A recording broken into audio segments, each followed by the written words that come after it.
There is a organization or concept or a book called The Living Organization by Norman Wolfe. And one of the sections there is talking about leadership skills. And really, the flip in paradigm between getting people to deliver results, which is your typical leadership, to using results to develop people. And I think that this what do you recommend magic is really that turning point when you are focused more on the longer term gain in getting people to grow around you, to get better, to relieve you of things that you can let them do. Because the first step is asking people what they recommend and accepting them and then maybe guiding them. And then the second step is letting them go with their recommendation, even if you think that you have a better one. Yeah, that's tough. That's tough. It's really tough, but that's how you provide them with a learning journey, with that experience, with that self-reliance, with that confidence. I can do this, right?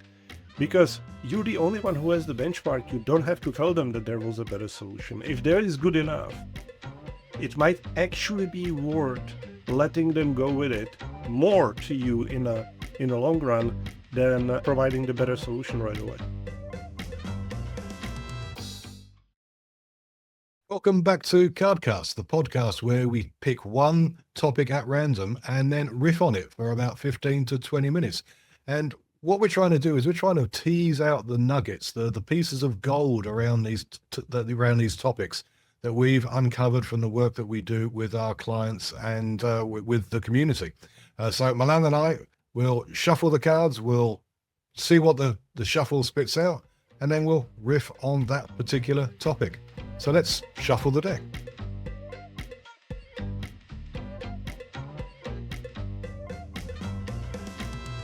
What do you recommend? Interesting. This is an interesting one. Yeah. This is an interesting one. Yeah, it's a magic question, really. When you see that in action, it's amazing. It's one of the simplest principles that we work with leaders on. Strangely, it doesn't have tendency to be obvious to people. But once you put it up front, once you get leaders to use that, the magic just appears out of nowhere. It's crazy. Yeah, it's a little counterintuitive, isn't it? Because after all, you got to where you are by being really, really good at what you do. You got to where you are because people came to you and said, "Can you do this for us?" You've developed skills, knowledge, expertise in a particular area. So it's human nature to want to take advantage of that skill and experience and help others by sharing how good you are at something. But why is that a trap?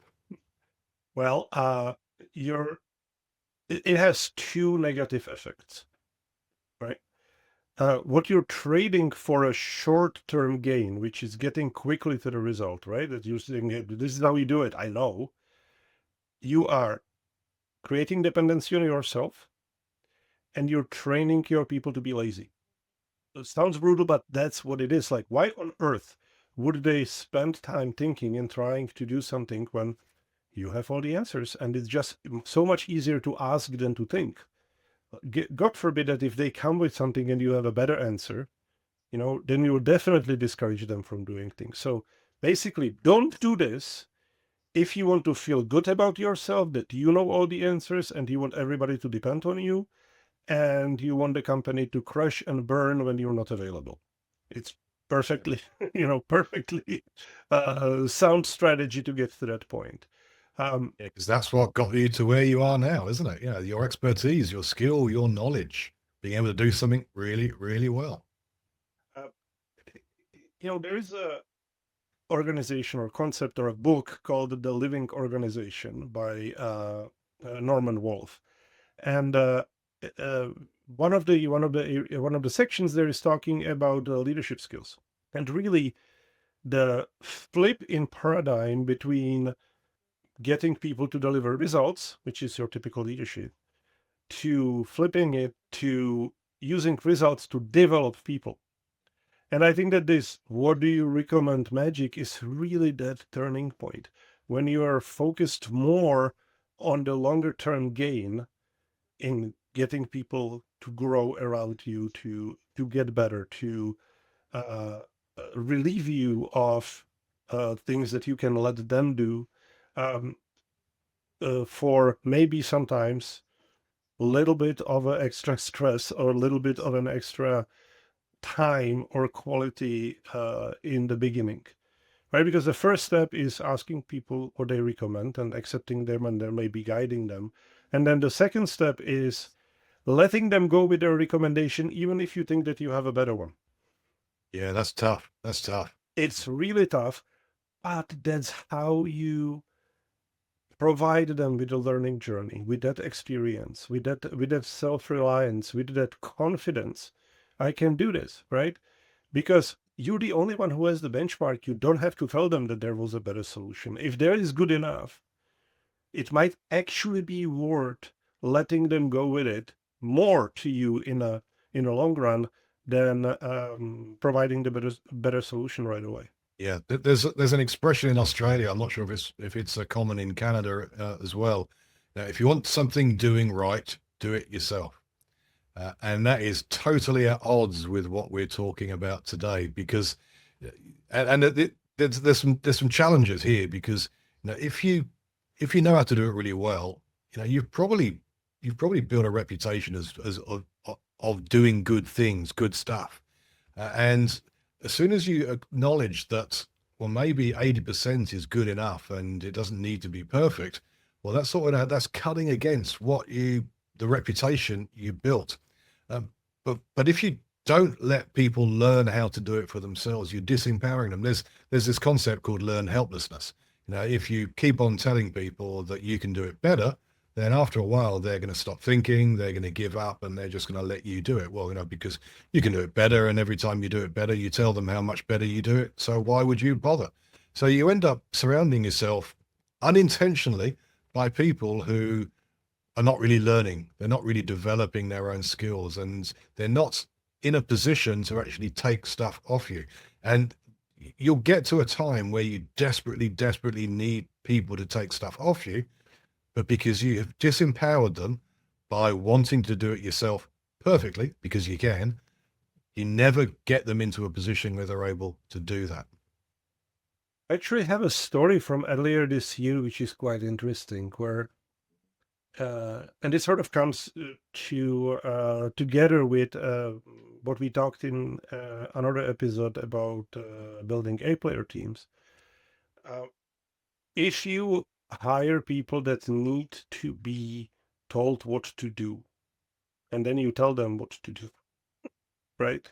They'll never move from that level of maturity because, again, there is no incentive for that, right?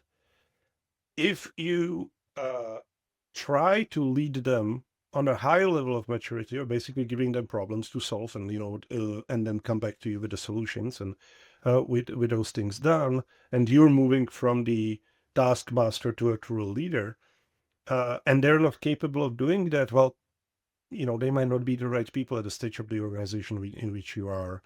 And again, when you're going through, some of the quantum leaps in the history of the organization, going over 25 people, going over the first $1 million, all those things that we know are requiring sort of a phase shift on, what's how the organization operates. You're absolutely not prepared for that. And those transitions become harder and harder as you go. While if you always prepare people and the organization itself for what's coming next, it might slow you down short term, sometimes, a little bit. Um, but you are so much better off in the long term. Yeah. Uh, I heard a quote today from Alex Hormozy from acquisition.com, right? I Yep. believe. Um, Yep. and the words were, don't waste time, and I'm paraphrasing, building the strategy that gets you to the 10 million faster, because that's probably not the same one that gets you to the 100 million, right? That you get stuck in your $10 million strategy, so you never get Yep. to the $100 million one, right? Yeah, which yeah. I think is great, sort of way of thinking, that in the organization you always want to think a little bit longer term than that is comfortable, just a little bit. Yes, yes, yes. Mm. So those four words, what do you recommend? I mean, they seem innocuous enough, but they're actually incredibly powerful. And this technique is something that we introduce as part of the Coach Cascade system, which is normally something we start turning on in the fourth, fifth quarter of implementing metronomics, if we're rolling out to the plan. And this comes back from a book by David Marquette, wasn't it? David Marquette, yeah, Turn the Unravel. Ship Around. Oh, that's true. That's true, right? You're absolutely Yep, right. It's there. yep. And then there is also version of it in Dan Martell's Buy Back Your Time.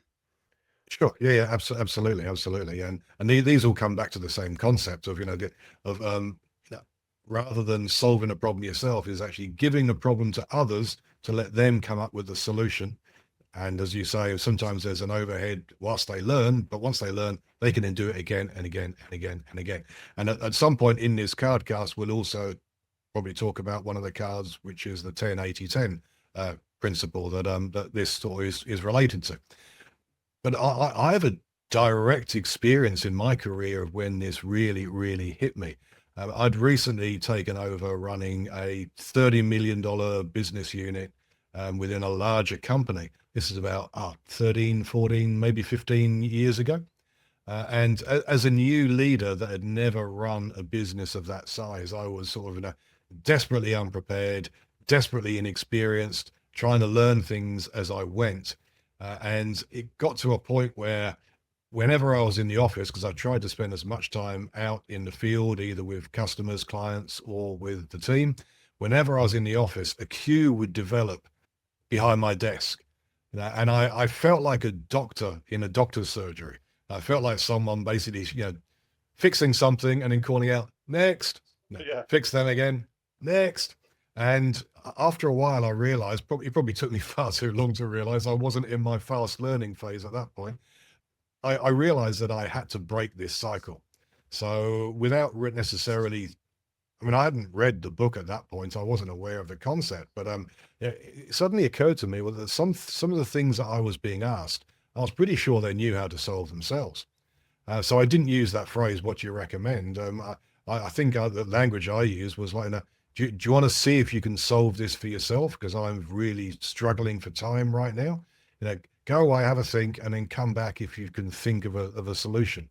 And after a while, the queue behind my desk, after a few days, a few weeks of doing this, people would then come to me and say, "Can I take 5 minutes? This is my problem, and I think I know how to do it like this. What do you think?" So they were coming up with a solution, whereas then all I had to do was really say, "Yeah, that works. That's great. Off you go. Yeah, make it happen." Or we'd work a little bit on it to make it a little bit better or refine it, whatever, and then they go away and do it. So this if I'd have carried on with that huge queue at my desk every time I came into the office, that would have been, I would have burnt out in no time. So it's something that makes a material difference in your ability to lead and run a business. Um, you have to realize that there are some people who thrive on that ability to provide answers, right? And if you see that in the organization, that's something that has to be nipped in the bud very, very quickly, because again, it's creating these dependencies that are extremely, extremely unhealthy.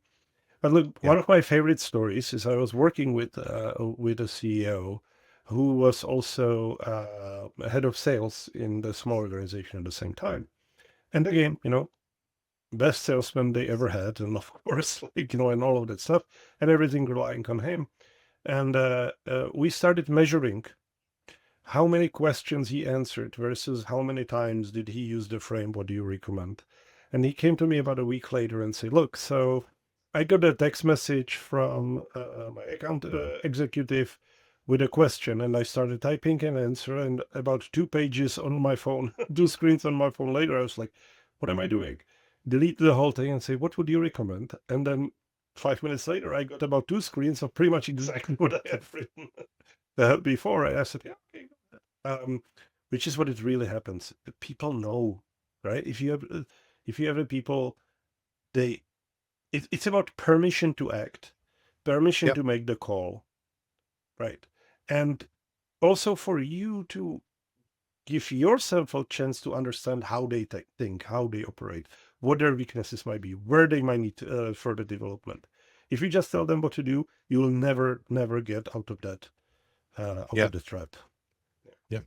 Another concept which is related to what you recommend in David Marquet's book was the I intend to. Rather than someone, and this goes back to a story in the U.S. Yeah, Navy, and I think it's the Santa Fe was the worst submarine in the fleet, and within 18 months or 2 years or so, it was the best submarine in the fleet.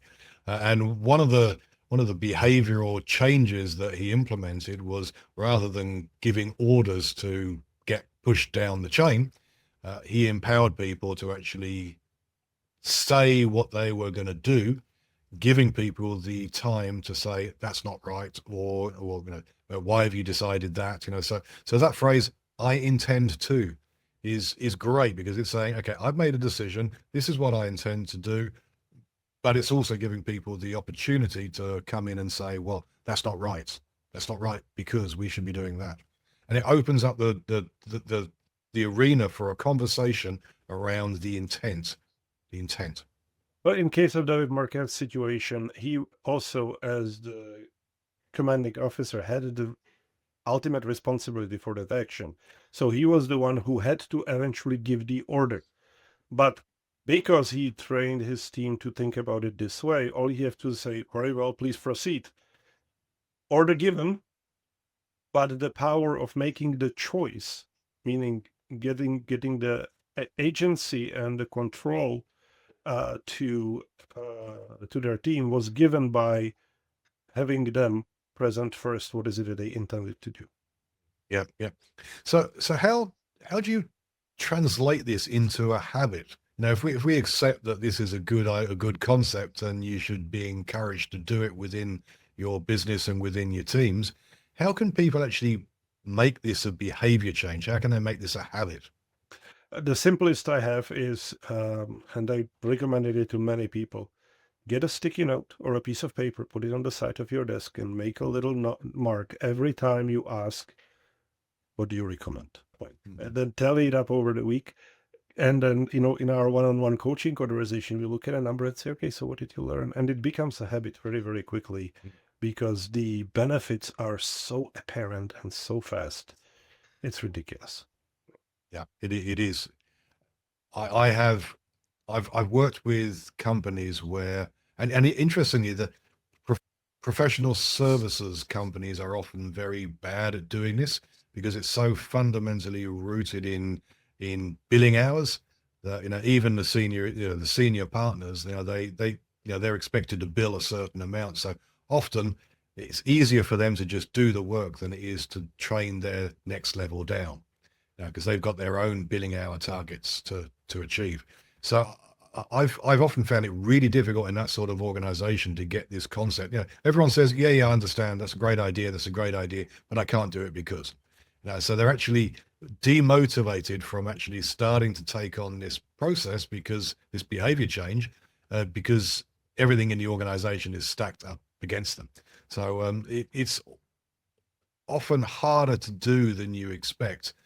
But even then, it's worth making the change, because you can then change from being someone who really only deals with the high value stuff and everything else gets pushed down to the layers below. And that's also building in succession, because the layers below now know how to do what only you could do before.